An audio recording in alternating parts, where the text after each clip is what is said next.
Reading with your kids. Hola, ni hao, konnichiwa, assalamu alaikum, shalom, mahaba, ciao, bonjour, namaste, jumbo,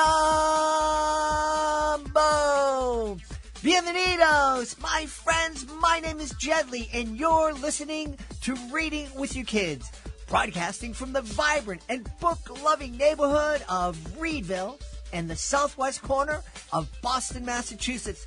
This is more than just a podcast. It's a movement. Our mission is to help families grow stronger, closer, and kinder through the magic of reading together. And we are absolutely thrilled to have you with us on that journey. Help us spread the joy by sharing this podcast with the people you love.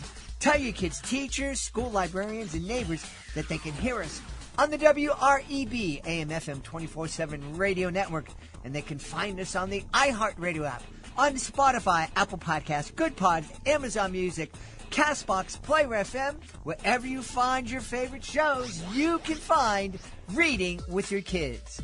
This is a really fascinating episode of Reading with Your Kids. First up, Leslie Tyler. She's here to celebrate Pinwheel. Pinwheel is a kid-friendly tech company. They provide kid-friendly phones, kid-friendly smartwatches, and kid-friendly AI.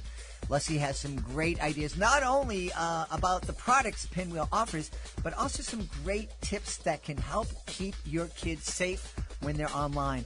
And later in the show, Craig A. Robinson is here to celebrate Bull and Bear Build a Bright Future with Bonds, a great picture book that talks to kids about financial literacy. And I think it talks to adults, too. You don't want to miss it. This is a great episode with lots of great information for parents. Speaking of a lot of greatness, we want to tell you about our sponsor, who is filled with great tasting snacks. BigForkBrands.com. BigForkBrands.com. You know, I know that life gets busy, but story time and snack time can still be magical. Whether you're heading to soccer practice, story hour at the library, or a weekend adventure, Big Fork Brands has your back. Their paleo-friendly pork jerky and craft pork sticks are high protein, clean, and totally crave-worthy. BigForkBrands.com have fantastic flavors like maple pepper and Thai green curry. They're perfect for lunch boxes, glove compartments, or as a reward after reading just one more chapter. Please head on over to BigForkBrands.com and use code word READ for 20% off. Big Fork, bold flavor for book-loving families on the move. Join us right now from the San Francisco area. Our guest is here today to celebrate her kid-friendly tech company. It's called Pinwheel. Please welcome to the show, Leslie Tyler. Hey, Leslie, how are you? I'm doing great. Thanks for having me on, Jed. Delighted to have you on. Kid-friendly tech. Some people might sit down and go, why do we need kid-friendly tech? I have some great reasons, but I'm sure you have even better reasons. Yeah, that is a great question. You know, a lot of people say, you know, why do kids need technology? When we were kids, we didn't have technology. And that's a completely fair way to look at it. Someday, your kids will have technology, whether that is at 8, 10, 14, 18, sometime. So whenever we believe that whenever someone starts with technology, whether it's a phone or a smartwatch or a tablet, we want to develop healthy habits from the get-go. So regardless of what age that is and what kind of device it is, our mission is to help parents guide their kids on developing safe and healthy tech habits. Unfortunately, in today's world, you have to parent digitally just like you do in real life. And it's, you know, as if parents, I'm a parent, it's as if parents don't have enough to do. This is another thing that they have to do. But you know, all the same parenting, good parenting things that you do in real life need to be extended online as well. Yeah. One of the things that we've talked about here on the podcast, and technology has changed immensely in the time that from when we debuted back in 2017 till now.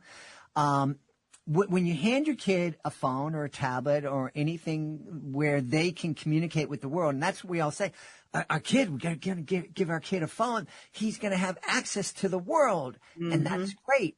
But the world also has access to your kid, and that's scary. That's scary.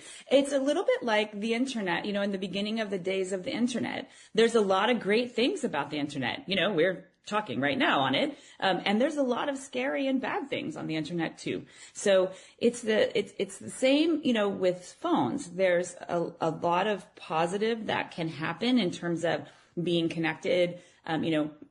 My kids got phones when they started taking public transit by themselves. And so you can find out when the bus is coming, and you can get on an airplane, and you can pay for things. And, there's a lot of convenience that is involved.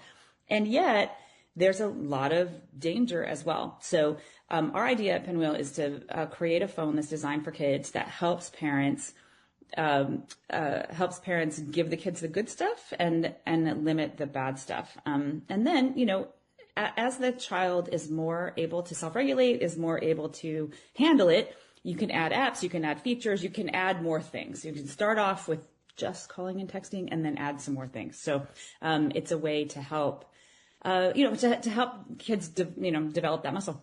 Yeah. I remember and this is many years ago, when my son was in 8th grade, and I was talking to my beautiful wife, and I said, baby, next year, Chris is going to have to take public transit to get to school. And her eyes opened like this, and she was horrified. And I said, well, he'll have a phone. He'll have a phone to be able to get in touch with us. And she said, yes, tonight. And I go, what? She goes, we're getting him a phone tonight. And then we got my daughter one. But it was just, at that time, all he could do in it was text and make phone calls. And I remember going into the Verizon store. He had lost his phone, or it got broken and whatnot. And the guy behind the counter said, "Oh, this is great. He's going to have access to the internet now that he has a smartphone." I said, "I don't want him to have a smartphone." And they said, "Well, sorry, that's all we have." Wow, that's crazy. So angry. I was so angry. Well, and now there's been there's a trend, especially among young adults. We have a group of young adults who are in college and just out of college in their early 20s, who, had social media in high school, some of them in middle school, and are trying to walk back their own technology, addiction is maybe too strong, but, their own technology, you're the boss of me kind of situation. So, and help themselves self-regulate. And some of them, there's a dumb phone kind of movement. There's a phone called Light Phone that is designed for adults that is really limited. It's pretty much like a dumb phone. And it's meant to solve that problem for young adults who are, who've got smartphones and are going back. But, our idea is that, a Pinwheel phone can be a smartphone. You can have everything except social media and adult apps, which are not allowed. But, any other app of the millions of apps you can have. Of course, it takes photos. It does, most of the things that a smartphone would do if you choose. You can also have no web browser, hardly any apps. You can also have it act like a dumb phone if you want to, with GPS tracking. So one of the big problems with dumb phones for kids is most of them don't have GPS tracking, which is one of the reasons parents are getting those phones. Yeah. Now, what's preventing a kid? I hear that, you're not going to have the apps and the software and all this. When my son was very young, I think he was 8 or 9 years old. We did everything right. The computer was in a public space, and I had the super strong blocking system. Parental controls. Everything, and somehow he got around it, was playing a game and ended up going to some site in Yugoslavia that was accessing all sorts of inappropriate stuff. Are your phones, are your technology devices, are they kid proof like that? Is there no way around them? Well, nothing is 100%, right? So like, but the way that the way that our software manages the phone is a different way than just getting an app. So, there are apps, there's some, Apple and Android have free parental control apps that are, there's YouTube videos on how to get around them. But anytime you have a sort of over the top app, it's easier to hack. So our system, uses a more deep, at the operating system level. So it's a lot harder. The most common, and anytime we find, people report, hey, I was able to do this, or this app has this link that you can go through. We don't control all the apps that people put on. There's millions of those. So, we try to close as many loopholes as we can find when people report them. So it's important for parents, even though, from a calling and texting, from the things that we can control on the phone, it's very safe. But the apps that you put on, that can have some vulnerabilities. And so, I think we'd recommend, that parents, look at the apps that they're downloading. Now on a Pinwheel phone, the parent has to download the app. So the kid can't download just anything. So the parent does have a chance to look at it. We also have, we have an app library that has safety ratings on apps that are proprietary. They're, from our team to tell parents this particular app allows communication with strangers, for example, or it has ads, or there might be explicit content, things like that. So for example, one of the most popular apps on our phone is Spotify, and people don't realize that, Spotify music has explicit labels, and there is a parental control that you can prevent your child from listening to music with explicit labels. But podcasts don't have explicit labels. There is no standard. And, of course, every episode is different. And so, and the podcasts on Spotify can be user generated, and they can be video. And so it's a bit of a Wild West. And so one of the, warnings that we give is like, hey, this is available on Spotify if you choose to download it. So, we try to, we try to give parents that because it's hard work. Is this app okay? Like, what could they do with it? Could somebody groom my child with it? All kinds of issues. Right. And I appreciate your being honest about that. I think it's important. It reminds us that we still need to be parents. Yes. One of the things that I said to my kids, whether it was involving their room or the technology that they eventually got, was you should not have any expectation of privacy. Your child, you mean? Mm-hmm. Yes, exactly. I'm your dad and your mom, and we're going to just check it out. It doesn't matter if we don't need a reason. It's just, we want to keep you safe. And that's one of the ways we're going to keep you safe is to monitor you. Yeah. And I think that's a very great point. One of the things that Pinwheel phone allows you to do is that parents can read the full text messages, that come. Of course, there's a safe list. So only approved people can communicate with child, but also, parents can read the full text of the text messages without taking the phone away, which is a huge source of conflict. Like you said, you absolutely should set expectations that, hey, I'm monitoring in the background, right? So, it doesn't have to be so in your face every day. Give me your phone. I'm going to look at it, right? Which is so, seems so invasive to the child. So it's a way to, to stay in the loop and not have to have that conflict every day. Although, we would never suggest that you do it surreptitiously. The child should know that this could happen. And one of the interesting things is I've had parents say, cyberbullying, for example, usually takes place over text. And it's usually people that and so the stranger danger, while very scary, is not the only thing to be concerned about. You also have to be concerned about the mean kid in the class, which is, like I said, there's a real life component to that, and then there's an online component to that. And so so I've had some parents say that they look at the text messages and there's nothing that, there's no like overt threats. There's nothing that would set off a keyword alarm. But, the parent has the context of the relationship and the status of this child, so I know this is the mean girl.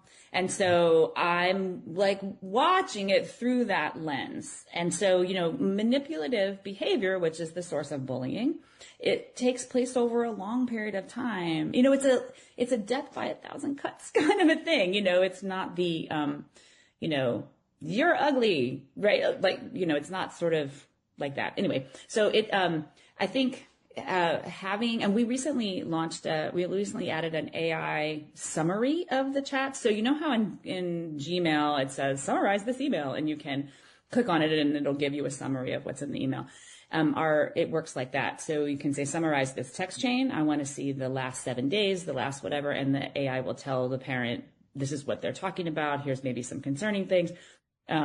So it's a way to keep tabs keep tabs on the conversations efficiently.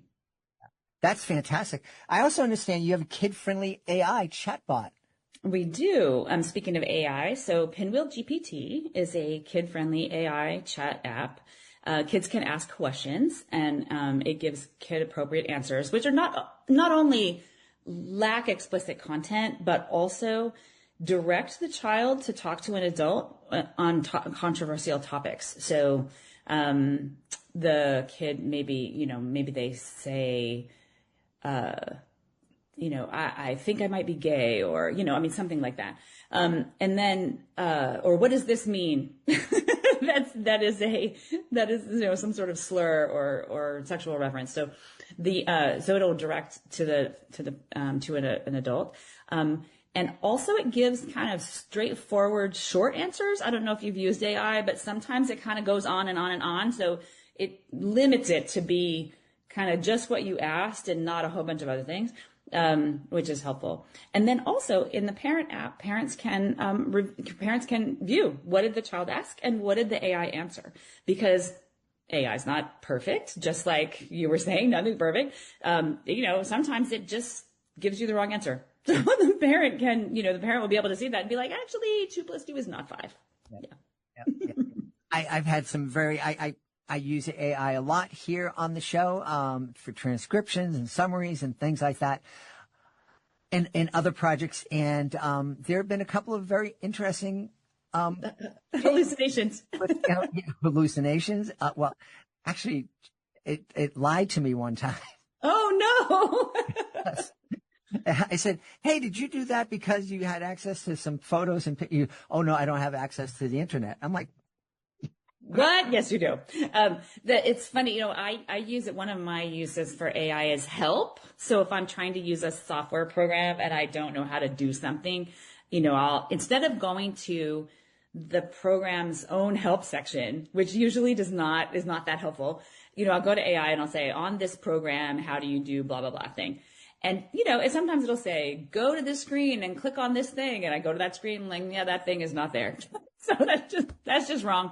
But AI is it's a really powerful tool. And I think, one of the, obviously it holds many dangers for kids. Opportunity, just like the internet, just like smartphones, there's opportunities and there's dangers, for kids as well. And unfortunately, kids are usually an afterthought with all of these technologies. And so, the technologies that are designed for adults, and then later it's like, oh no, the kids are using this and this is a problem. And then we have to try to backtrack. But the opportunity of AI is that, like you said, you wanted to give your kid the phone, but not have the whole world available. And if you have a web browser, the whole world and the Yugoslavian websites are available, right? So, but with AI, if you can limit the answers, as we've done in ChatGPT, it opens up the world again and gets rid of all of that stuff, right? And just all I wanted to know was, how long does a ladybug live, right? Or like, and so we've had, some of the questions are really funny. How do I get the cat to like me?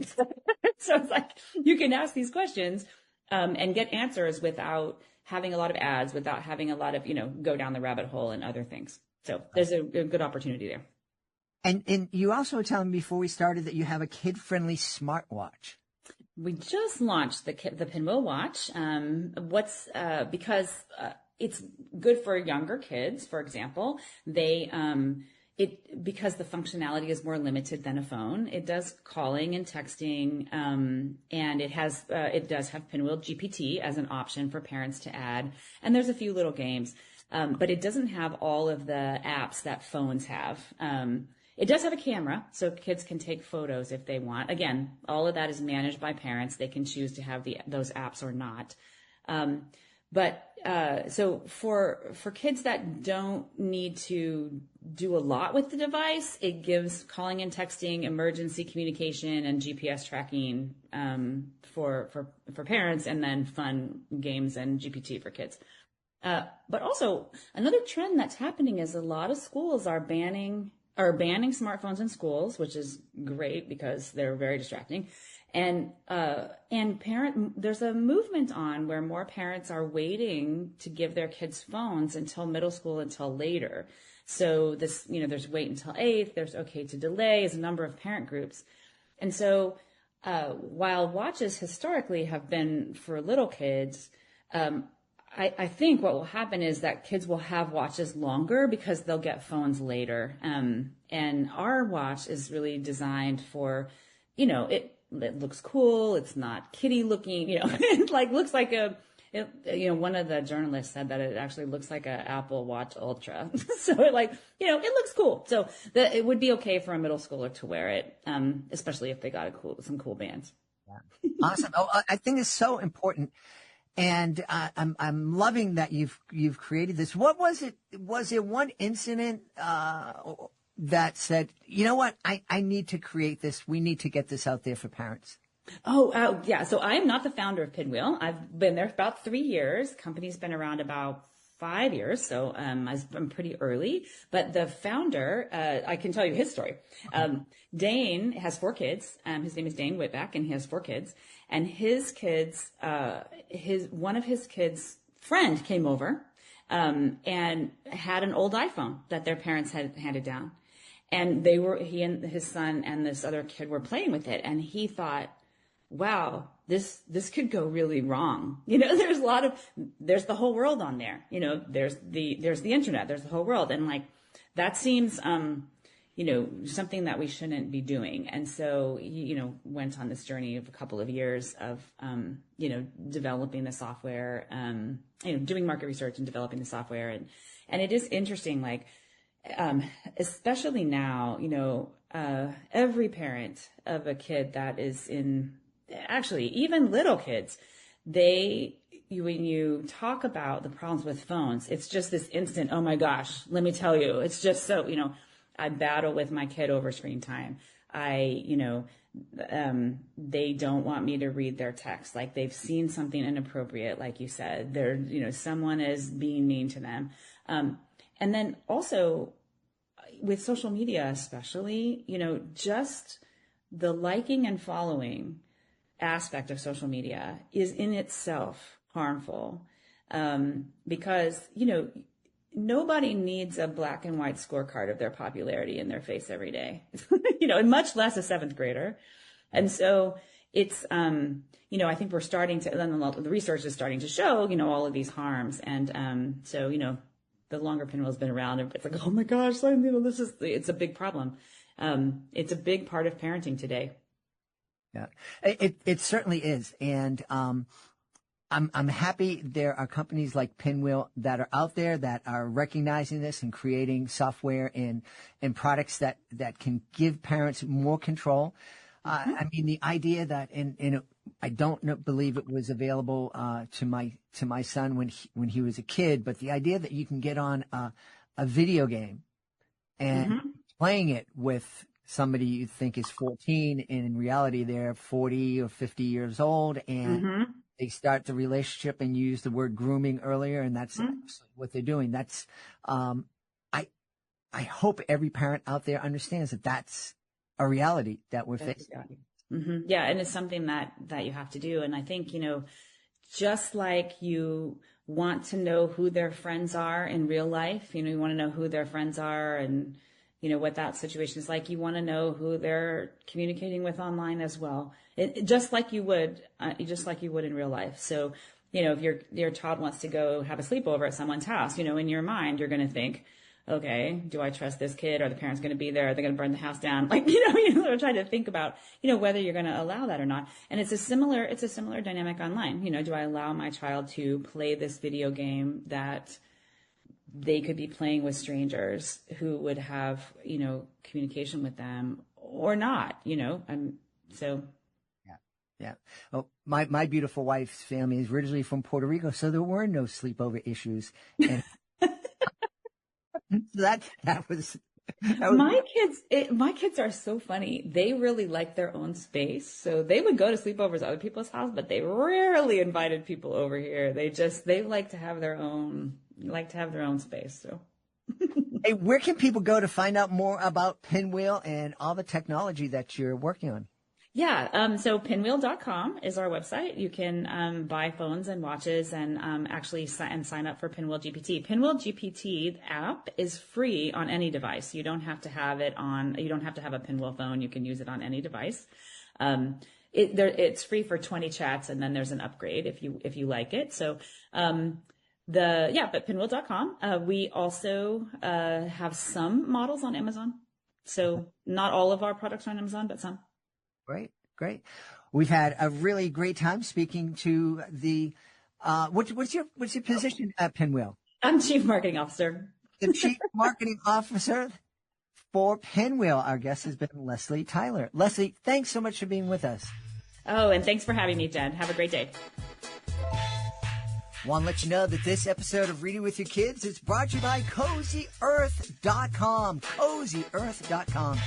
One of my favorite parts of the day is story time. There's just something magical about snuggling up with your kids, opening up a great book, and escaping into adventure together. And let me tell you, that moment becomes even more magical when you're curled up in the softest, coziest bedding you've ever felt. That's why I'm thrilled to welcome our sponsor, CozyEarth.com. Their bamboo sheets, comforters, and pajamas are unbelievably soft, naturally breathable, and temperature regulating. Man, it is hot here in Boston, and temperature regulating bedding is so wonderful. I'm really excited because right now Cozy Earth is offering Reading with Your Kids listeners an exclusive 41% off their entire site. That's right, 41% off. So go ahead, create your own cozy reading nook. Wrap yourself and your kids in something comfy, grab your favorite bedtime book, and turn story time into the best part of your day. Just head on over to CozyEarth.com, use the promo code READ at checkout to save 41%. That's CozyEarth.com, promo code READ. Join us right now from our nation's capital, if you live in the United States, Washington, D.C. Our guest is here today to celebrate his brand new picture book. It's called Bull and Bear Build a Bright Future with Bonds. Please welcome to the show, Craig Robinson. Craig, how are you? I'm doing well. I'm doing great. Thanks for having me today. I really appreciate it. You are most welcome. We're both wearing green, different shades of green, and it's kind of appropriate because we're going to be talking about money and finances. Exactly right. I wore green today because the market was up, which is Bull's favorite color, one of the main characters in the book. So I figured it'll be good to put the green shirt on today. Now, if the market was down, I may have worn a red shirt for Bear. So anyway, I switch between the two, and then sometimes I wear blue. So okay. I'm just curious. Is there any history as to why the Bulls are up and the Bears are down? I always wondered about that. Yeah, it's some history behind it. I'm still doing a lot of research because I need to write that, the origin of why Bull was picked and why Bear was picked. I mean, some of it, the origin is Bull is, active and hard charging and, is a symbolism of strength and going fast. And then Bear is kind of sleepy, likes to hibernate. So when the market's down, it was greatly associated with, a sleepy market, if you will. So that's where Bear came from. But the origins, I think, have come back to the early days of trading where, people were trading like bear skins. And I think that's where some of the origin for the bear came from. But it has to do a lot with trading of skins. But there's a lot more history to that. And it's a kid's show and I'm not going to nerd out too much about it. But anyway, I will write about that at some point. Well, we're excited when you come back to tell us all about that. In the meantime, I know that we've covered financial literacy a lot here in the podcast. I think it's super important for parents to talk to their kids about financial literacy at as early an age as possible. Because one of the things I don't think parents realize is that we're already talking to our kids about finances every time. If you've ever said to your kid, you got to do well in school so you can get into a good college, you're talking to them about you're talking to them about finances. That you're not helping them be literate. You're just telling them, oh, you got to get into school. You're going to pay a ridiculous amount of money and go into debt for the rest of your life. Exactly right. Right. Go to good school, get a good job, right? Make a lot of money, buy a house, go on vacations, the dream that we're all told as we're young. But the other thing that you pick up on as a kid is going to the store. I don't know if you ever take your kids to the store and, I want this item, I want that item. And it's like, well, you tell them that's a little bit outside of our budget. And that's opportunities to do education with your children, about finances. So I like to take my kids, we'll go to Target or Walmart or what have you, and they want to pick out a certain item, or if we're doing, a cooking Friday or something to that effect, everyone has their amount of money that they get to pick out their favorite items. So I try to employ, different topics of financial literacy throughout our daily lives, whether it's visiting the store, or birthdays, or if they lose a tooth with the tooth fairy, it's kind of putting it away, and you're having your spending, your saving, and giving as well. So there's many opportunities that we can deploy it, and I hope that my books are helping people have these conversations with their children. Well, it's super important. I actually wish someone had talked to my mom about financial literacy, because she taught my son at a very early age. I almost fell out of my seat. We were at a restaurant, and the waiter comes over and says, "What would you like?" And I think my son was 5 or 6 years old, and he said, "I want a filet mignon." And I'm like, "Excuse me?" Wait a minute. I haven't gotten there yet. Oh my goodness! Wow, filet mignon. Where we learned that from your mom? He learned that from my mom, and yes, I think my mom did it on purpose. So I have to buy a filet mignon for my kid. Did he get filet mignon? Yeah, he got it. Yeah. Was that the first and last time, or there was many other filet mignon meals? Well, it was the first and last time for me. His uncles, they used to take him out, and he would do it to them too. And he's got great taste. I like him already. He does. So let's talk a little bit about Bull and Bear Build a Bright Future with Bonds. It sounds like you're going to be getting into areas that there's a lot of adults need this education as well as kids. That's exactly right. So, my day job, so I'm an investment manager, and a lot of my clients, I invest fixed income for them. So I invest in bonds on their behalf, and I invest in a lot of bond portfolios. And you'd be surprised the number of adults that really don't understand bonds. You don't learn about bonds in school. I don't think I ever had a finance class. Maybe we spent one day on bonds in a finance class, but not much. So I had to learn a lot about bonds throughout my career. And then just doing the research for this book over time, I never found a book that ever talked about bonds, and bonds are so important from a diversification perspective when you have volatility in the equity markets. So it's just a way of kind of dampening volatility, adding safety to a portfolio, and also having that fixed income as you get older in age, and you're able to draw on the fixed income when you're not working or you're not earning the same type of income in your retirement. So it's really important for that aspect of it. I try to cover that in this book, in a very simplistic way to help children as well as adults. And then I go into just the benefit of bonds from a community perspective, particularly municipal bonds. So I spent a lot of my career working in and around municipal bonds, whether I was investing on behalf of a municipality for their tax dollars, or whether I was advising on the issuance of municipal bonds, and just the important community impact that a municipal bond has on communities, whether you're building a school, a hospital, a park, a road, a bridge, a tunnel, a water and sewer project. Bonds are the issuance or the utilization of the funds for bonds in and all around us, just on the roads that you travel just to get to the store, or or the Big Dig up in Boston. That was a that was a project finding. Oh yeah, I know you know that Oh well. boy. Yeah, exactly. See how you're laughing and smiling? That was Uh, a bond issuance, or several bond issuances over a long period of time for the public good that helped the city of Boston alleviate some of its traffic. Just to give you an example, and a lot of people don't realize the importance and the value of bonds. Yeah, I think there was many issuances of bonds because the budget on that thing grew exponentially, and it did not relieve traffic at all. Oh, was supposed to, but I guess not. But even if you look at Harvard University, they've issued 100-year bonds.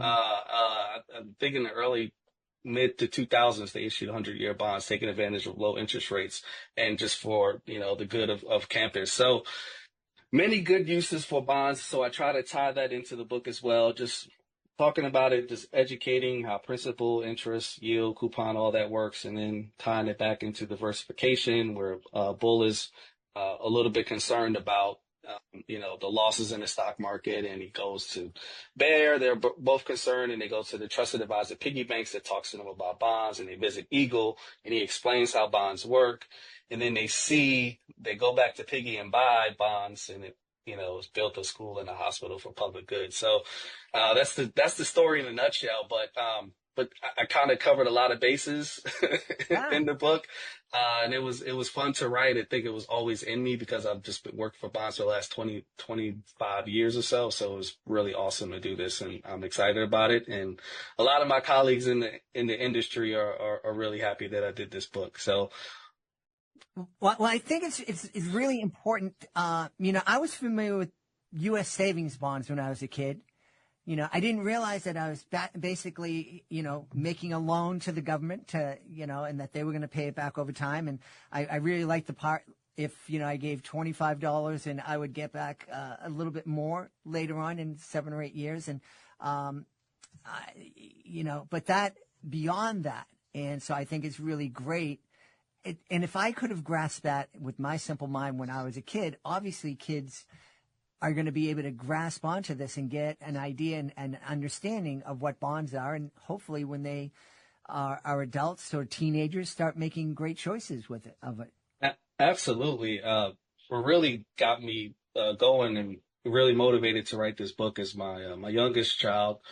Their school, they built a new school building, and they used bonds to build it. So it was another way of just telling my children, like, hey, your new school was financed by bonds, and then telling them a little bit more about what I do on a day-to-day basis, but utilizing bonds for investment purposes. And they just saw the big picture. So a lot of this is, and they're 9, 7, and 6. So it was really interesting for them to kind of grasp it. And now they see something tangible, right? They see this building that was for their benefit as well, that was utilized for their needs. And I think that having that story and tying it to something tangible that they can see, touch, and feel and utilize allows the story to take a life of its own. And they already know the characters of Bull and Bear, and the red and green, and just explaining all those things and tying it back into the bonds. It's just been fantastic to watch their minds kind of grasp it. Yeah, yeah. I love, going back real quick to the Big Dig, it didn't alleviate traffic, but boy, it transformed the city. And there's a whole new neighborhood of the city that was built in the last 10, 15 years. And Boston, I've always loved Boston, but it's an especially beautiful and up and coming area right now. That's fantastic. It's been a while since I've been to Boston, but that sounds great. And there you go. I mean, it just keeps giving. Not only that, it helps investors by having this income stream that's coming in on a semi-annual, annual basis, depends on, the bond that you bought, but also helps spur economic development in communities. And I think that's fantastic. And that's the point. It's just bonds can be really tangible when you see how the funds are utilized to support public needs and public goods. Yeah. One of the things I wanted to point out to listeners, we have had people on the podcast talking about financial literacy. I don't think any of them had your background. You have been managing over $1.5 billion of assets. Yeah.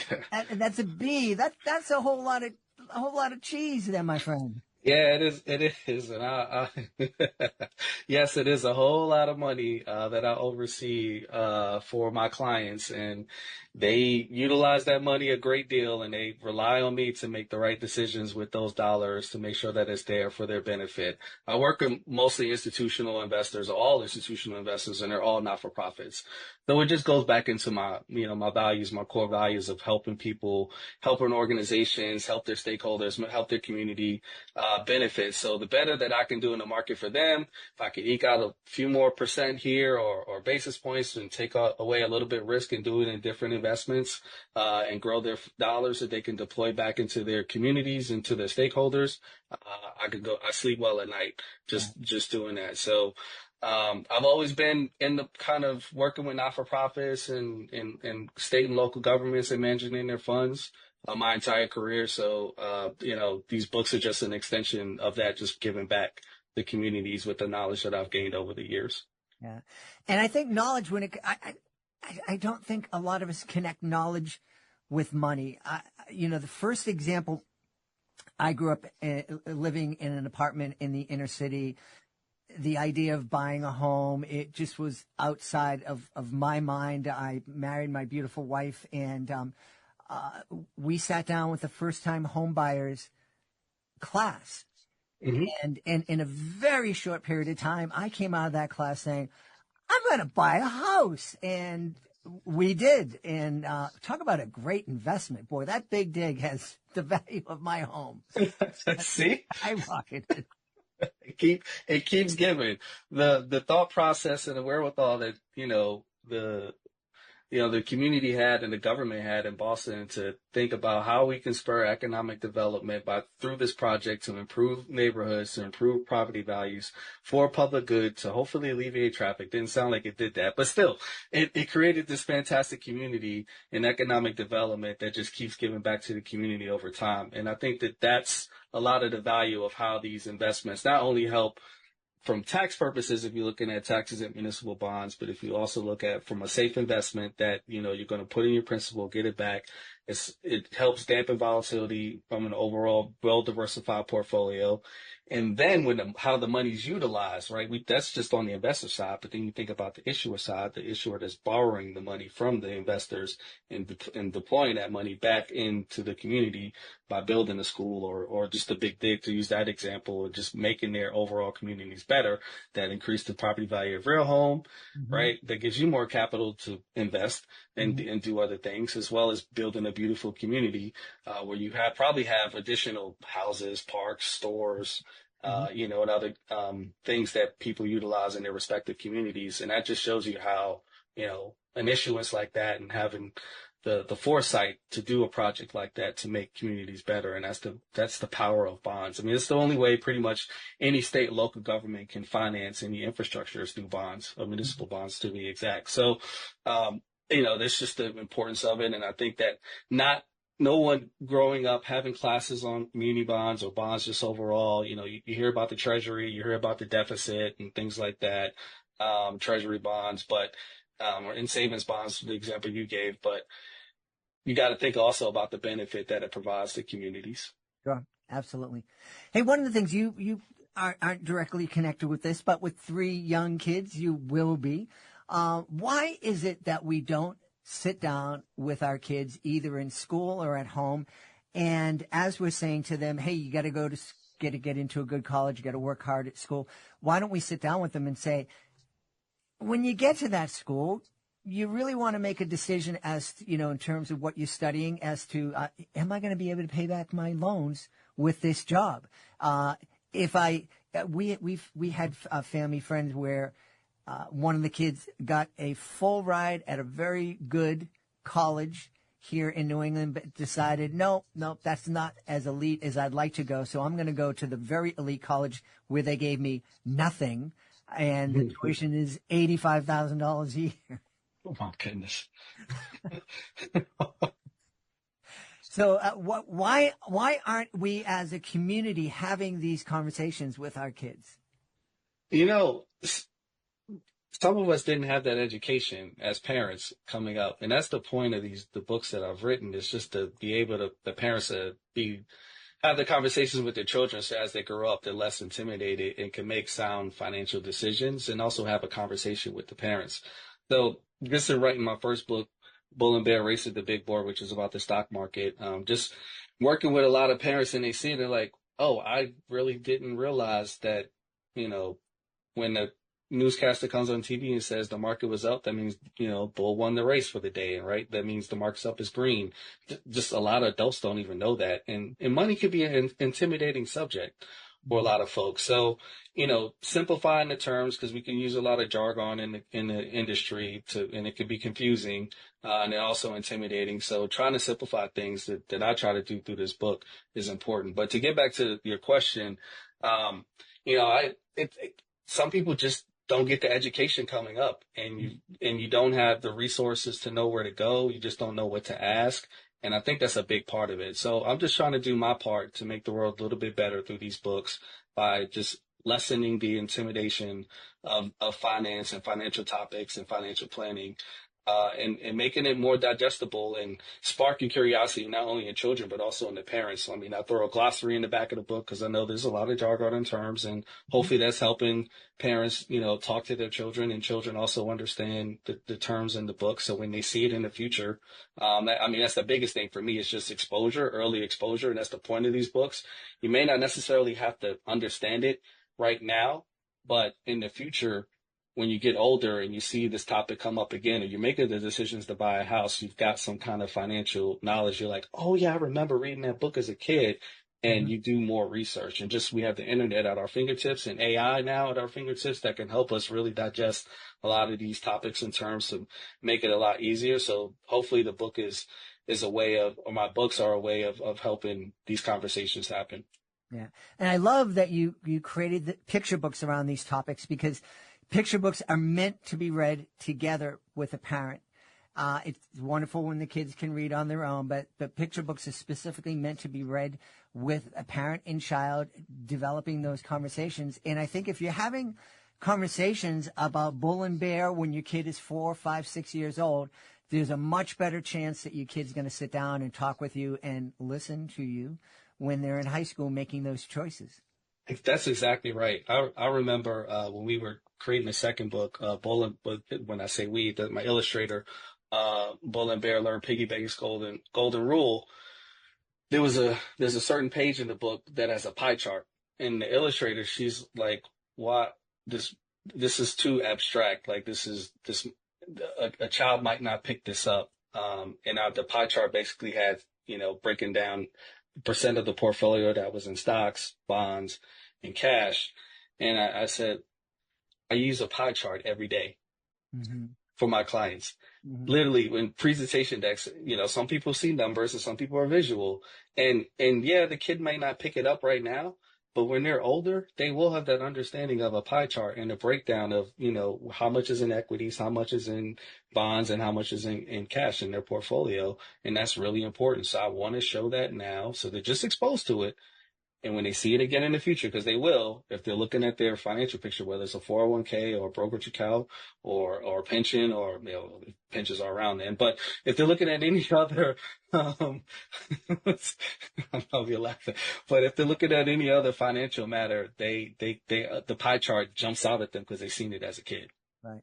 And again, that's the beauty of picture books, because if a kid doesn't grasp it, they just turn to their trusted adult and say, what's that thing?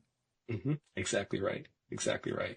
And that's the point. I try to weave in so many things that I utilize on a day-to-day basis to help it convey messages to my clients that I work with and try to put them into the book because I know over time the kids, you're going to see it when you get older, you're going to see it in some way, shape, or form. And it's just having that early exposure to understand or to just, you know, catch on to it a lot easier because financial, it just can be intimidating. It really can. Yeah. And I just want to make it a little bit easier for everyone. Absolutely. Well, we should tell everybody where they can go to find out more about Bull and Bear, Build a Bright Future with Bonds, and all of your other great books. Yeah, you can visit my website, www.nolyne.com. You can go to Amazon or any other bookshop.org or any other online bookstore retailer. The book is everywhere. You can search for my name, Craig A. Robinson. It should come right up. Or you can search Bull and Bear, Races the Big Board, Bull and Bear, Build a Bright Future with Bonds, or Bull and Bear, Learn Piggy Bank's Golden Rule. It's the 3 books. And just creating a series around the topics. So it's stocks, savings, bonds, and then I'll get into some other topics of interest, whether around economics and also credit and debt over time. So there's more books coming with these 2 characters. Well, we want you to come back when those other books are out there. In the meantime, everybody check out nolyne.com, correct? That is correct. You got it. It's really neat. It's named after your kids. Exactly right. So my oldest is Noriel, and then Lyndon is my middle kid, and Nevada is my youngest. So I just took the first 2 letters in their names and created Nolan. Awesome. We've had a great time speaking about money, about Bull and Bear, Build a Bright Future with Bonds, a new picture book from our guest, Craig A. Robinson. Craig, thanks so much for being on Reading with Your Kids. Thank you so much. Great. I love what you're doing, and keep at it. Big supporter. Thanks for listening to Reading with Your Kids, where real magic happens every time a child opens a book with someone they love. If you had a good time with us today, please share this episode with your friends. Leave a 5-star review. It really helps us reach more magical families like yours. And hey, don't forget to subscribe so you never miss a moment of the story. And we'd also love for you to connect with us on social media, facebook.com/readingwithyourkids, @readingwithyourkids on Instagram, and @JedleyMagic on X. As always, we want to give a big thanks to our guest, Craig A. Robinson. Be sure to check out Bull and Bear, Build a Bright Future with Bonds. Also want to thank Leslie Tyler. Please be sure to check out Pinwheel and all their kid-friendly tech. I want to thank my team, Fatima Khan, Chris Doherty, Elle Glassman, Dante Greco. I want to thank my beautiful wife for all the support she gives me. Most of all, we all want to thank you. Keep reading, keep dreaming, and keep making the world a better place, one page at a time. I'll be looking for you in the next episode of Reading with Your Kids.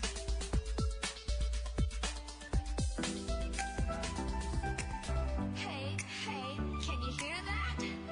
It's a party way up high, it's a blast! Floating through the stars, oh what a sight. In my space suit, feeling light and bright. Moon rocks under my feet, bouncing around. We're astronauts of giggles, joys all around. It's a burping contest, come and join the fun. In zero gravity, we're second to none. With every bubble, let the laughter explode. When I burp like a rocket, I'm ready to go. Burping contest on the moon. Join the fun, we'll be bouncing soon. Blasting off with giggles in the air. Moonlight magic everywhere. With my friends floating, we all take turns. Each silly burp makes our bellies churn. The stars are our audience, shining so bright. As we take deep breaths, preparing for flight. One big sip of soda from my shiny can. Countdown to burp time, we're the burping clan. Who can make the biggest sound, a cosmic cheer? With every burp, let the laughter steer.